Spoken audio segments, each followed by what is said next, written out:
नमस्कार, आप देख रहे हैं न्यूज़ 24। आपके साथ मैं हूं रवि ठाकुर। शुरुआत करते हैं आज की बड़ी सियासी खबर से। इंडिया अलायंस की वर्चुअली बैठक खत्म हो गई है। ये बड़ी खबर इस वक्त की। करीब 2 घंटे तक ये बैठक चली है। सुबह 11:30 बजे ये बैठक शुरू हो गई थी, लेकिन अब पुष्टि हो गई है कि बैठक खत्म हो गई है। इस बैठक में संयोजक पद को लेकर चर्चा हुई है। जो खबर अभी तक मिली है उस खबर के मुताबिक एमके स्टालिन ने बैठक में संयोजक का प्रस्ताव रखा था। नीतीश कुमार के नाम का प्रस्ताव एमके स्टालिन रख रहे हैं, लेकिन उसके बाद नीतीश कुमार की तरफ से संयोजक बनने से इनकार कर दिया जाता है और कहा जाता है कि संयोजक कांग्रेस पार्टी से ही होना चाहिए, क्योंकि तमाम तरह की अटकलें लग रही थी कि इस बैठक में इंडिया अलायंस संयोजक के नाम की घोषणा कर सकती है और संयोजक पद को लेकर इस बैठक में चर्चा भी हुई। शुरुआत एमके स्टालिन ने की और एमके स्टालिन ने नीतीश कुमार का नाम संयोजक के तौर पर सामने रखा, लेकिन नीतीश कुमार ने संयोजक बनने से इनकार कर दिया और कहा कि संयोजक कांग्रेस पार्टी का ही होना चाहिए। तो इंडिया अलायंस की ये अहम बैठक 5वीं बैठक थी। इससे पहले 4 बैठकें हो चुकी थी। कई सवालों के जवाब मिलना अभी बाकी था। सबसे बड़ा सवाल, इंडिया अलायंस का संयोजक कौन होगा, संयोजक होगा भी या नहीं होगा। आज वर्चुअली इस बैठक में एक बार फिर संयोजक को लेकर चर्चा हुई। एमके स्टालिन, जिन्होंने नीतीश कुमार के नाम को संयोजक के तौर पर रखा, लेकिन नीतीश कुमार ने हां ना करते हुए कहा कि संयोजक मैं नहीं बनूंगा, बल्कि कांग्रेस पार्टी से संयोजक होना चाहिए। सीट शेयरिंग को लेकर आज की बैठक में चर्चा नहीं हुई है, या फिर ये मान सकते हैं कि जिस तरह से कांग्रेस, समाजवादी पार्टी, कांग्रेस, आम आदमी पार्टी, ऐसे ही अलग अलग राज्यों में सीटों को लेकर अलग से चर्चा की जाएगी। इस बैठक में बहरहाल ये कह सकते हैं कि संयोजक को लेकर चर्चा हुई है। चलिए इस खबर पे और ज्यादा जानकारी के लिए सीधा रुख करते हैं मेरे सहयोगी अमिताभ ओझा का। अमिताभ, क्योंकि इस बैठक में सबकी निगाहें टिकी हुई थी कि संयोजक कौन होगा, नीतीश कुमार होंगे कि नहीं होंगे, लेकिन आज नीतीश कुमार ने ये कौन सी चाल चली है। उनके नाम का तो प्रस्ताव भी रखा गया जिसमें कहा गया कि नीतीश कुमार संयोजक हो, लेकिन वो कह रहे हैं कि नहीं, मैं संयोजक नहीं बनूंगा, कांग्रेस पार्टी से संयोजक होना चाहिए। क्या मायने निकालें इस फैसले के?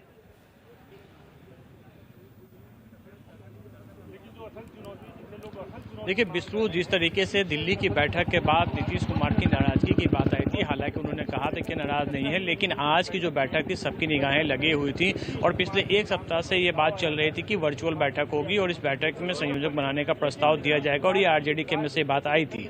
लेकिन आज जब बैठक शुरू हुई है, बैठक शुरू होने के बाद एमके स्टालिन ने नीतीश कुमार के संयोजक बनने का प्रस्ताव दिया था और नीतीश कुमार ने पहले तो ये कहा कि संयोजक का कोई मतलब नहीं है, चेयरपर्सन अगर एक बनता है तो चेयरपर्सन ही काफी होगा, कांग्रेस को चाहिए कि वो चेयरपर्सन बने, और इसके बाद उन्होंने संयोजक बनने से इनकार कर दिया है।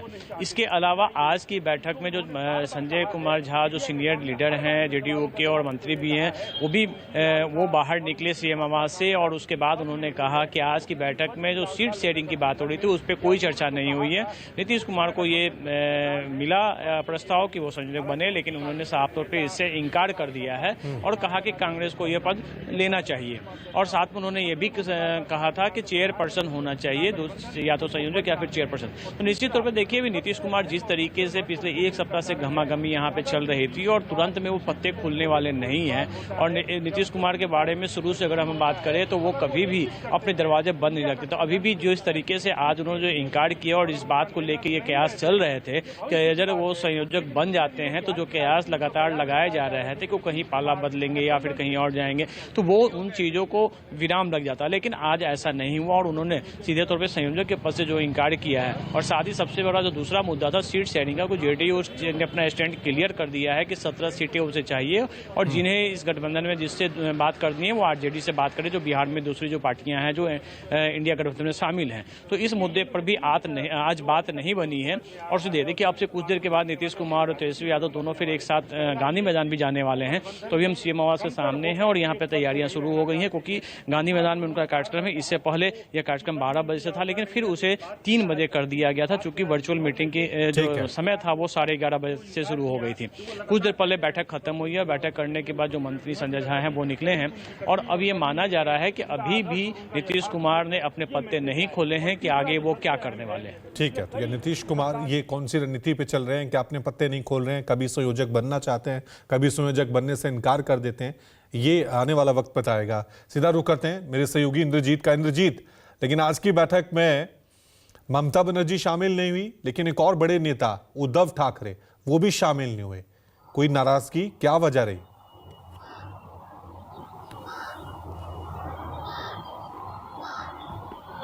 जी बिल्कुल रवि, जिस तरह से रीजनल पार्टियां दबाव की पॉलिटिक्स करती हैं, शायद यही वजह है कि उद्धव ठाकरे इसमें शामिल नहीं हुए। हालांकि उद्धव ठाकरे की पार्टी की तरफ से ये जरूर कहा गया कि उद्धव ठाकरे का पूर्व नियोजित कार्यक्रम था, कल्याण डोंबिवली का वो दौरा करने वाले थे और दौरे पर वो निकले भी हैं। लेकिन चूंकि इस वर्चुअल मीटिंग की बात करें तो काफी दिन पहले ये वर्चुअल मीटिंग ही तय हो गई थी।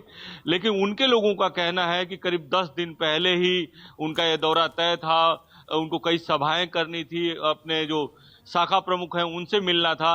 लेकिन बताया जाता है कि जिस तरह से महाराष्ट्र में सीट बंटवारे को लेकर कांग्रेस के साथ बात चल रही है, कांग्रेस 23 सीटों पर अड़ी हुई है। अगर एक आध दो सहयोगियों की बात करें, जैसे प्रकाश अंबेडकर शामिल होते हैं, तो कांग्रेस आधा से ज्यादा सीटें इधर चली जाती हैं। फिर एनसीपी और उद्धव ठाकरे गुट के पास आधे से कम सीटों में दोनों को कैसे एडजस्टमेंट होगा, ये सब दिक्कत है। और शायद यही वजह है कि उद्धव ठाकरे ये दिखाना चाहते थे कि शायद वो नाराज हैं और एक दबाव की राजनीति करना चाहते थे। नहीं तो इंद्रजीत मुश्किल तो है, उन्होंने 10 इंद्रजीत मुश्किल तो है। इंद्रजीत मैं इसलिए कह रहा हूं क्योंकि पिछली बार जब शिवसेना ने अलायंस किया था तो बीजेपी के साथ है, तो 2 पार्टियों में सीटें बंटनी थी। इस बार 3 हिस्सों में सीटें बंटनी है।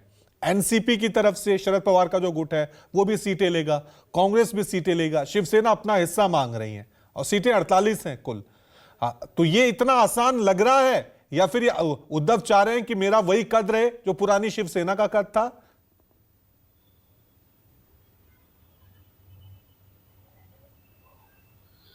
जी बिल्कुल चाह रहे हैं, लेकिन जो कांग्रेस की स्टेट लीडरशिप है वो ये मानने को तैयार नहीं है। कांग्रेस की स्टेट लीडरशिप बार बार ये कह रही है कि अब बहुत पानी बह चुका है, आपके बहुत सारे नेता जा चुके हैं, आपके पास सांसदों की संख्या बहुत कम है, 13 सांसद जा चुके हैं। ऐसे में आप जितना चाहते हैं, जितनी पहले सीटें लड़े थे, जैसे 23 सीटें लड़े थे, उतनी सीटें अभी नहीं दिया जा सकता। तो कई सारी बातें हैं जिन बातों को लेकर चर्चा है। कुछ सीटों पर भी मतभेद है कि कौन सी सीट कौन लेगा। ठीक है इंद्रजीत, मैं रोक रहा हूं। एक और बड़ी खबर, दिल्ली में मुकुल वासनिक के घर पर बैठक हुई है कांग्रेस और जेएमएम के बीच। यानी झारखंड में 7 सीटों पर अपनी दावेदारी की जा रही है जेएमएम की तरफ से। वहीं सीट शेयरिंग को लेकर ये अहम बैठक आज कांग्रेस और जेएमएम के बीच हुई है। दिल्ली में मुकुल वासनिक नेता हैं, उनके घर पर यह बैठक हुई है। कोई फिक्स फॉर्मूला निकलकर सामने आता, अभी तक जो खबर आई है कि 9 सीटों पर कांग्रेस चुनाव लड़ना चाहती है और जेएमएम ने 7 सीटों पर अपनी दावेदारी की है। दीपक दुबे इस खबर पे हमारे साथ और ज्यादा अपडेट के साथ बने हुए हैं। दीपक, क्या जानकारी मिल पा रही है इस बैठक में?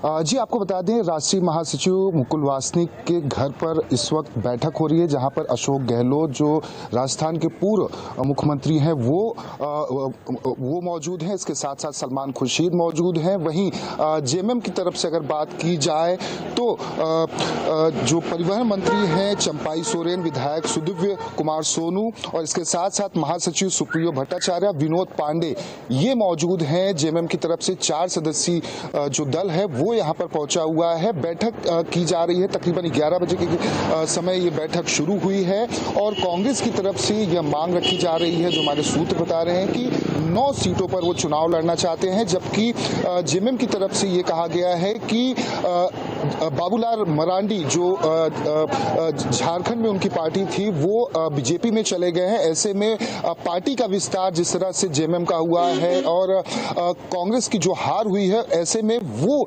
ज्यादा सीटों की मांग कर रहे हैं। लेकिन कांग्रेस का साफ तौर पे ये कहना है, जो सूत्र बता रहे हैं कि लोकसभा चुनाव के दौरान वो बड़े भाई की भूमिका में रहना चाहते हैं, जबकि विधानसभा की अगर बात की जाए तो बड़े भाई की भूमिका में जेएमएम रहे। लेकिन अब ऐसे में देखना होगा कि आरजेडी को अगर 2019 की अगर बात की जाए तो जेएमएम ने अपने खाते से एक सीट दी हुई थी। ऐसे में अगर जेडीयू भी इंडिया अलायंस के गठबंधन में शामिल हो चुकी है तो ऐसे में देखना होगा कि जेडीयू को भी डिमांड होगी कि उनको भी 1 या 2 सीटें मिले। इसके साथ साथ वाम दल जो है उन्हें भी सीट की दरकार होगी। तो ऐसे में देखना होगा कि क्या कांग्रेस के जो आला नेता है, खासतौर पर ये पहली बार ऐसा हो रहा है, पहली बैठक हो रही है जेएमएम और कांग्रेस के नेताओं के बीच। इसके बाद जो दूसरे राउंड की बातचीत होगी वो वरिष्ठ नेताओं के बीच होगी, जिसमें सीट शेयरिंग को लेकर बातचीत संभवतः पूर्ण कर ली जाएगी। लेकिन इस वक्त जो मांग की जा रही है कांग्रेस की तरफ से 9 सीट, संभवतः कांग्रेस 7 सीटों पर मान सकती है, क्योंकि आरजेडी, जेडीयू और वाम दलों को भी सीट देनी होगी। हालांकि जेएमएम ने अगर 2019 की बात की जाए तो अपने खाते से 4 में से 1 सीट आरजेडी को दी हुई थी। तो ऐसे में देखना होगा, अगर वहीं 2019 की बात की जाए तो 12 सीटें भाजपा ने जीती थी, जबकि 2 सीट एक कांग्रेस और एक जेएमएम के खाते में जीत हासिल हुई थी। तो ऐसे में देखना होगा कि कश्मकश ज्यादा है 14 सीटों को लेकर। यही वजह है कि 11 राज्य में जो बैठक अब तक 2 बच्चों एक राज्य में ये कश्मकश नहीं चल रही है, अभी भी ये तमाम राज्यों में चल रही है, चाहे देश की राजधानी दिल्ली हो, पंजाब हो, महाराष्ट्र हो, हर जगह सीटों को लेकर हर पार्टी चाहती है कि हम ज्यादा से ज्यादा सीट हासिल करें। कांग्रेस हर जगह सेंटर पॉइंट पे नजर आ रही है, वो क्या फैसला लेगी ये भी देखने वाली बात होगी। अमिताभ ओझा हमारे साथ बने हुए हैं। अमिताभ, संयोजक को लेकर तो अभी नीतीश कुमार पत्ते नहीं खोल रहे हैं, लेकिन बिहार में कहा जा रहा था कि बड़ी आसानी से सीट शेयरिंग को लेकर चीजें बहुत क्लियर हो जाएंगी।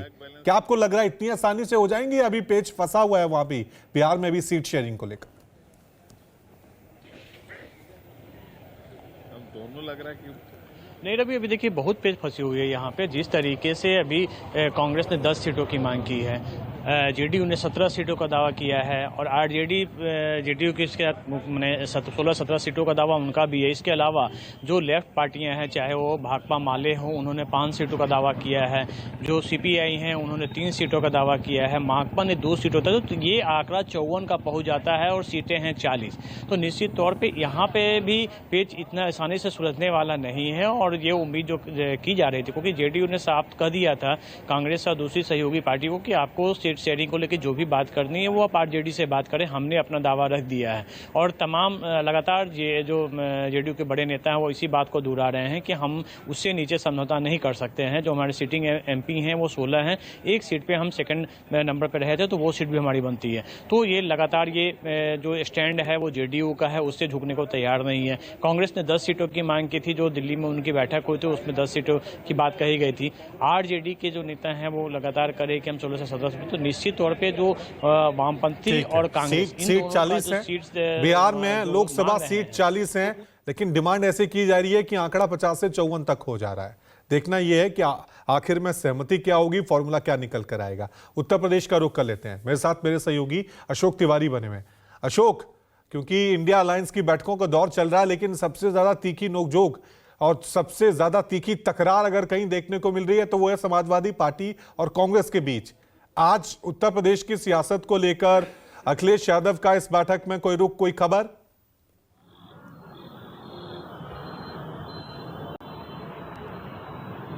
देखिए, लगातार पिछले 3 दिनों से लगातार अखिलेश यादव जो बैठकें कर रहे हैं उसमें कुछ ना कुछ सीट बंटवारे को लेकर उनकी तरफ से बयान आता है जब उनसे सवाल किया जाता है। लेकिन उनकी तरफ से एक बात स्पष्ट रूप से कही जाती रही है, कल देर रात से पहले उनकी तरफ से ये कहा गया कि वो ये चाहते हैं कि उत्तर प्रदेश में जो इंडिया गठबंधन का स्वरूप है वो मजबूत हो और इसीलिए लगातार वो इंडिया गठबंधन का उत्तर प्रदेश में स्वरूप बनाए रखना चाहते हैं।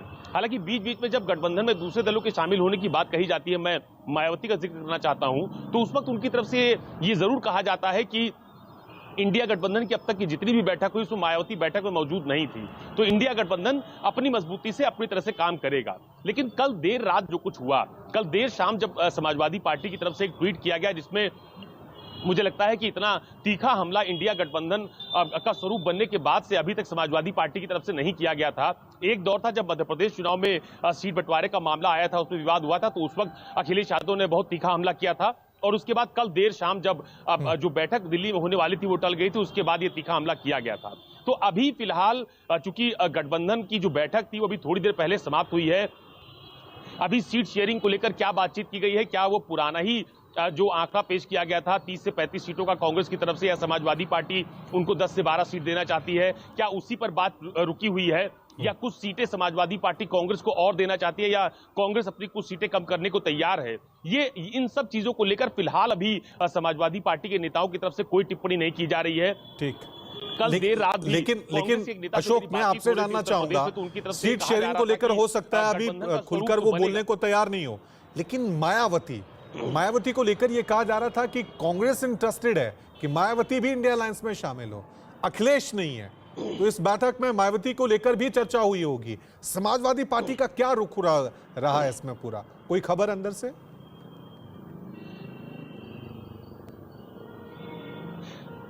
देखिए, सबसे अहम बात तो यह है कि यूपी कांग्रेस के प्रभारी अविनाश पांडे जब लखनऊ दौरे पर थे, उन्होंने ये कहा था कि वो ये चाहते हैं कि इंडिया अलायंस का स्वरूप बड़ा हो जाए। उनका इशारा मायावती की तरफ था और ये कहा जा रहा था कि अगर बसपा भी इस गठबंधन में शामिल होती है तो गठबंधन को मजबूती मिलेगी।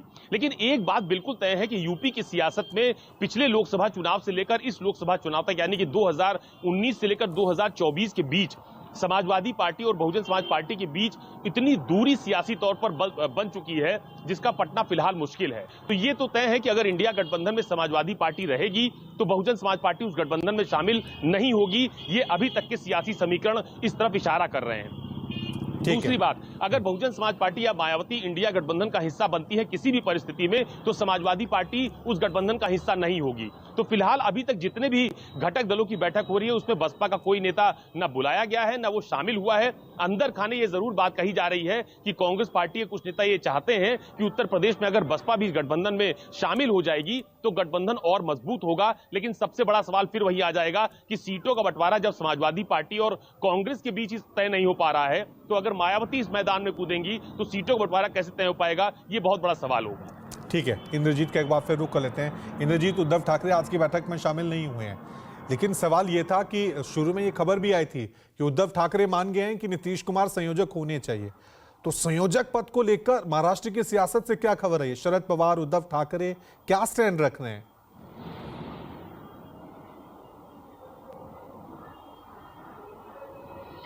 जी बिल्कुल, अगर संयोजक पद की बात करें तो उद्धव ठाकरे की नीतीश कुमार से बात हुई थी, उन्होंने उनको समर्थन भी दिया था। ऐसा भी बताया जाता है कि उद्धव ठाकरे ने आज की बैठक के बारे में जो उनके लोग कह रहे हैं उसके मुताबिक उन्होंने कहा था कि शरद पवार या जो भी बैठक में निर्णय लिया जाएगा वो उनको मान्य होगा और जो अगली बैठक होगी उसमें वो शामिल होंगे। लेकिन अंदर खाने ये बात जरूर है कि वो एक दबाव पॉलिटिक्स भी करना चाहते थे, क्योंकि लगातार वो सीट बंटवारे को लेकर यहाँ पर भी पेच फंसा हुआ है और सीट बंटवारा जो है फाइनल स्टेज पर है।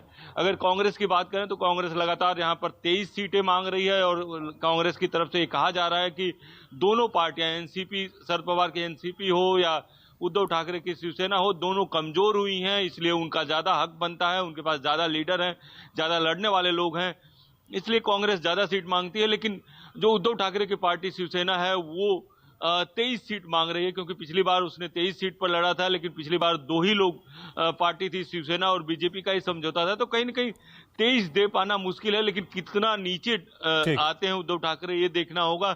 यही कारण है कि इस मामले में फूक फूक कर दोनों ही पार्टियां कदम रख रही है। हालांकि उनकी तरफ से ये जरूर कहा जा रहा है बहुत समझदारी के साथ फूक फूक कर सभी पार्टियां कदम रख रही हैं, लेकिन समय कम है। लोकसभा चुनावों की घोषणा कभी भी हो सकती है। बीजेपी जिस रफ्तार से चल रही है उस रफ्तार की बराबरी करने के लिए इंडिया अलायंस को जल्द से जल्द फैसले लेने, चाहे वो संयोजक पद हो या फिर सीट शेयरिंग को लेकर। बहुत बहुत शुक्रिया आप सभी का हमारे साथ जुड़ने के लिए।